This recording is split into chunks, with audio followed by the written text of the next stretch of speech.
লেখা শিখতে চাই।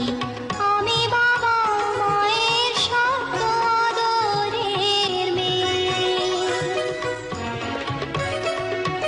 যদি চার দেয়ালের মাঝে কাটি সারা জীবন, তাহলে থাকবো শুধু বোঝা হয়ে। শিক্ষা আমায় মুক্তি দেবে, মুক্তি দেবে। আমি তো কালকে খুশি আর আশা, আমারও তো স্বাদ আছে, আছে অভিলাষা। ঘরে বেঁধে রেখো না, নিয়ে যাও এগিয়ে